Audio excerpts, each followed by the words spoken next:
He publishes and presents on a variety of topics within the field of theology, morality, culture, politics, and technology. He's also worked in local church ministry and continues to serve the church in a lay capacity. So excited to hear the paper and discuss. Take it away, Mike. Thanks, Jason. So you have the title of my paper, Eppur, muove, and Yet It Moves, Revisiting Jacques Ellul's Thesis in the Technological Society, and a critical but hopeful consideration of what's ahead. So if you looked at the version of the paper I posted online, there's formatting in such a way to provide you with vignettes. So I'll try to verbally perform those vignettes and then give you my own thoughts in dialogue with those vignettes. So I want to start by reading a selection from Tesla's Conflict Minerals Report, which was filed with the Securities and Exchange Commission to comply with the reporting period for the calendar year ended December 31st, 2018. It says, while Tesla's responsible sourcing practices apply to all materials and supply chain partners, we recognize the conditions associated with select artisanal mining, or ASM, of cobalt in the DRC, or Democratic Republic of Congo. To assure the cobalt in Tesla's supply chain is ethically sourced, we have implemented targeted due diligence procedures for cobalt sourcing. So that's the quote. Now, a book like Siddharth Kara's Cobalt Red, How the Blood of the Congo Powers Our Lives, documents what happens when Jacques Ellul's premonitions in technological society are validated over the course of 70 years. Namely, the dialectical relationship of technique and capital will, if unchecked, generate the ruin of quote-unquote civilization in Earth as we, a technologically globalized world, currently experience it. So to quote from Cobalt Red, Kara writes, the Kapushi artisanal mining area was located in an open swath of earth just south of the abandoned Gécamines pit. It was a vast lunar wasteland spanning several square kilometers, a bizarre juxtaposition to the advanced Kiko mining compound sitting right next to it. Kiko had first world mining equipment, excavation techniques, and safety measures. The artisanal site, on the other hand, seemed to be time-warped from centuries before, populated by peasants using rudimentary tools to hack at the earth. More than 3,000 women, children, and men shoveled, scraped, and scrounged across the artisanal mining zone under a ferocious sun and haze of dust. With each hack at the earth, a puff of dirt floated up like a specter into the lungs of the diggers. As we walked along the periphery of the site, my guide Philippe reached down and handed me a stone about twice the size of my fist. Mbazi, he said, heterogenite. I studied the stone closely. It was dense with a rugged texture, adorned with an alluring mix of teal and azure, speckles of silver and patches of orange and red, cobalt, nickel, and copper. This was it, the beating heart of the rechargeable economy. Heterogenite can come in the form of a large stone, such as the one Philippe handed to me, or as smaller pebbles. Michael. Oh, please continue. What's up? Nothing, it's okay. Oh, Someone knocked on the door and then walked away. cool. Sorry for the interruption. That's a fun vignette. It's actually, what is it, the Situationists. I actually scheduled that at that time to disrupt the performance and the spectacle of presentation. I didn't do that, that's a joke. Okay, back to the vignette. So, or it can be weathered down into sand. But cobalt is toxic to touch and breathe. But that's not the biggest worry that the artisanal miners have. The ore often contains traces of radioactive uranium. So that's the end of the quote. So there's numerous ways that I could summarize Ellul's thesis in technological society, and we have encountered great ones so far, and we will continue to encounter great summaries of it at this conference. But one small sentence in the final chapter of this text, Technological Society, I think encapsulates quite well what Ellul warned readers about in 1954. He said, here, in the chapter A Look at the Future, is a future Huxley never dreamed of. I think that captures it pretty well. The author of A Brave New World envisioned a fictional future with a technologically engineered case system of higher and lower intelligences. In contrast, the Nobel Prize-winning geneticist Hermann Joseph Mueller dreamt of an actual technologically designed future occupied only by humans, quote, with a practically invincible level of superiority. So that's a direct quote from Technological Society. Ellul's quoting this scientist. Further, Mueller wrote a letter to Joseph Stalin outlining what it would take for the USSR to get there. So you can look it up. It's quite disturbing. So apparently, in this case, nonfiction can be stranger and more technologically and eugenically fascist than fiction. As chilling as such imagined futures are to encounter in the writings of a Nobel laureate like Mueller, Ellul advises us to pause and reflect with sober realism, for he writes, "A question no one ever asks when confronted with the scientific wonders of the future concerns the interim period, or what would be required for the world to transition from 1954, when Technological Society was written, to Hermann Mueller's imagined future. The requirement, of course, would be an unconscionable amount of human, animal, and terrestrial sacrifice that ought to prompt us to ask," Ellul quotes, "if we ever succeed in getting through the transition period at all, or if the blood and suffering required are not perhaps too high a price to pay for this golden age," end of the quote. Indeed, it often is not the end, but the ways in which we move towards the end that ought to concern us the most. So to return to Cobalt Red, Kara writes, "Most people don't know what's happening in the cobalt mines of the Congo because the realities are hidden behind numerous layers of multinational supply chains that serve to erode accountability.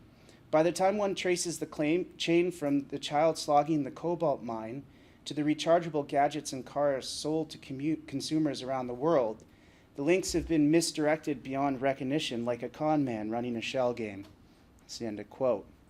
So what concerns me in this essay is the interim period that Ellul foresaw in Technological Society, and what Kara's book reveals, and how bringing these two texts into dialogue shows us that we are in this interim period, a moment in which the technique and capital dialectic described earlier produces disparities so wide and so damaging that first, exploited developing nations, and I put developing nations in quotes, are forced to make unacceptable sacrifices to power damnable developed nations.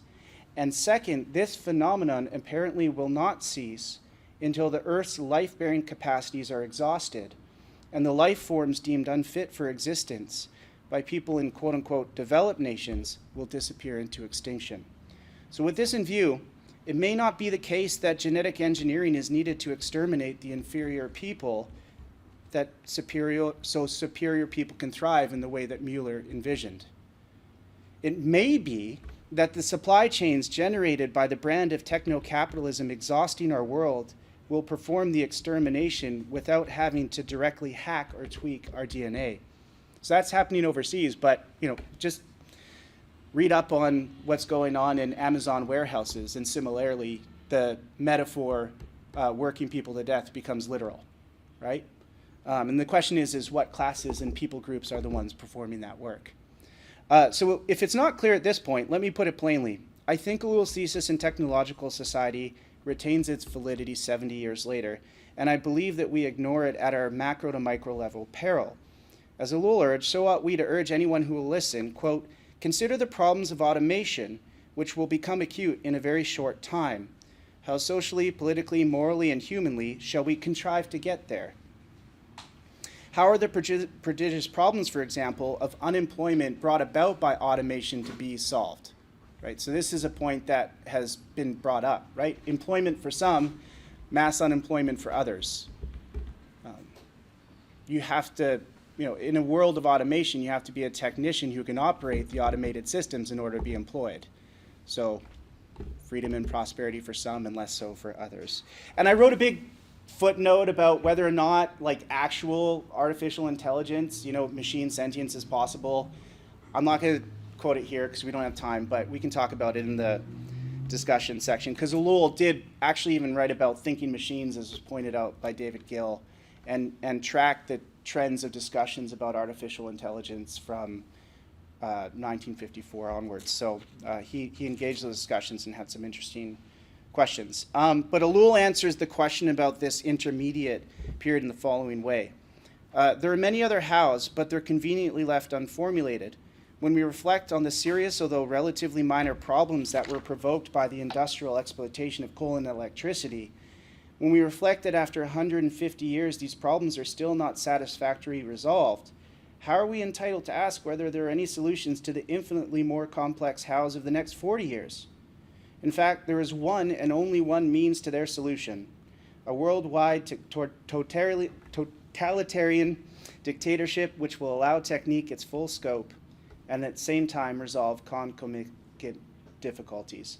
It is not difficult to understand why the scientists and worshippers of technology prefer not to dwell on this solution, but rather leap nimbly across the full and uninteresting intermediary period and land squarely in the golden age. More, less, or no peril at all, true hope that will save us from this terrifying predicament will not be found in more technique and more capital. It will be found in less of both, which can be inspired and guided here and now by our collective, quote, regard for the gallop of the white horse through human history, as it also makes this history. So that's from Ellul's Subversion of Christianity. This white horse and its rider is revealed in Revelation 6, of which and whom Ellul writes, the white horse who is sent into this world, who departs first, who is the bearer of life and covenant, is the word of God. And Ellul would say that there is, from one aspect, he who is sacrificed and risen, his work accomplished once and for all in a moment of history. From the other, he who is the word and who continues without ceasing to act in the course of history. End of the quote. So those are inspiring words to read. But where is the white horse and the rider today? How might we see both running through history? And if we can see them sprinting, will it be made clear to us that they're making the present and the future better and not worse?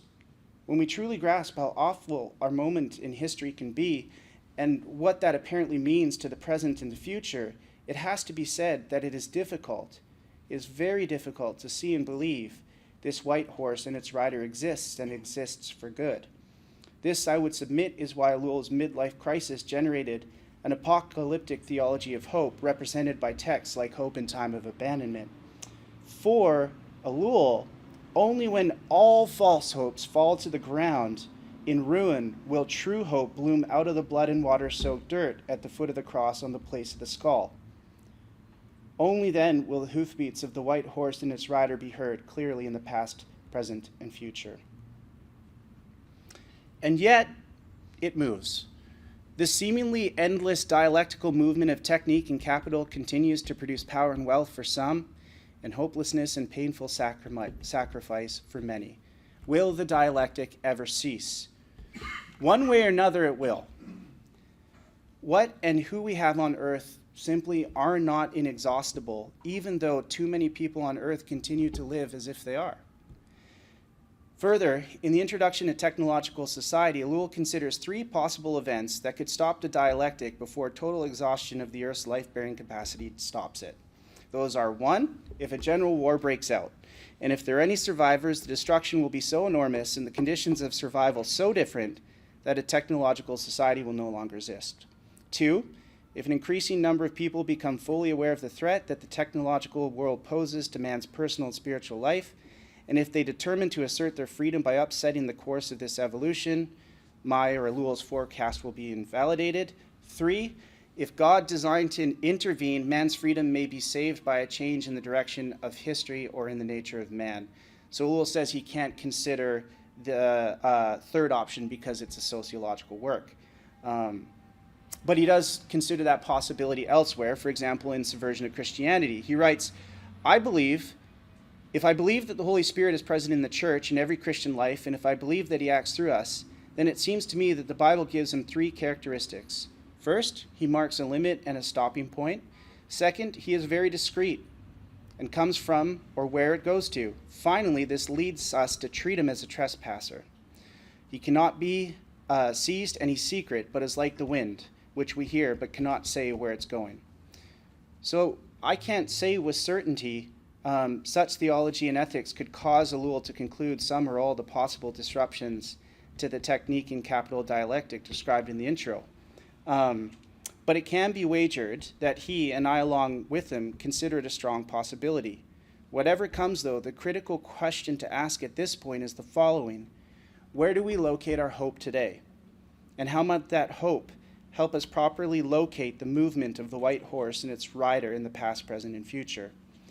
Personally, I hope for a combination of the second and third possibilities: divine intervention and nonviolent human-led disruption of the technique in capital dialectic. But I stress the word hope here because I'm hopeful and not optimistic. The wars being raged in Ukraine and Palestine as I write this, and other wars that may and probably will come, given what Jesus said in Matthew 24, weaken my optimism and demand my hope. Talking about wars and rumors of war.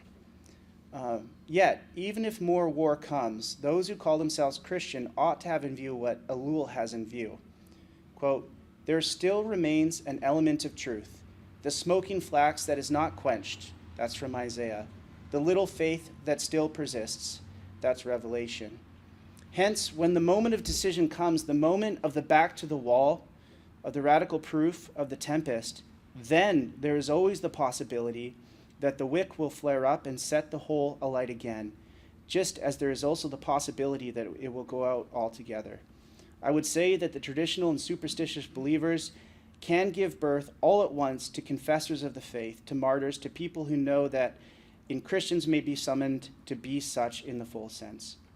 So, to conclude, if we're looking for the white horse and the rider in this historical moment, if we're looking for some semblance of tangible and true hope, I am led to believe that we ought to be looking among the faithful who are martyred by technique and capital.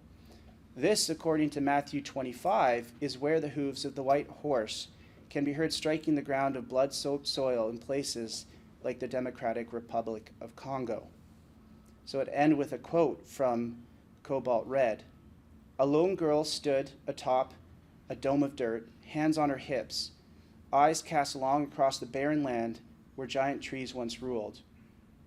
Her gold and indigo sarong fluttered wildly in the wind as she surveyed the ruin of people and earth. Beyond the horizon, beyond all reason and morality, people from another world awoke and checked their smartphones. None of the artisanal miners I met in Kapushi had ever seen one." Not only does that passage remind me of Matthew 25, where Jesus identifies as this girl, I also read that passage and saw remarkable resonances with Ruth's story, chapter 2, working in the fields, and the vulnerability that she experienced. So, to conclude, if the collapse comes, and I sincerely hope it won't, but the way things are going, it very possibly could, it will be people like this lone girl who shows us the way forward. That's what Jesus told us, and that's what Jesus shows us. And shame on us if we don't see it, and shame on us if we don't show it too. I find a lot of hope in Peter's sermon in Acts 2. He says the visions of the future, they're not coming to me. They're coming to girls like that. They're coming to old people. They're coming to the people on the edges. That's our hope. So do I have the eyes to see and the ears to hear that and respond however it is that Spirit leads? Thank you.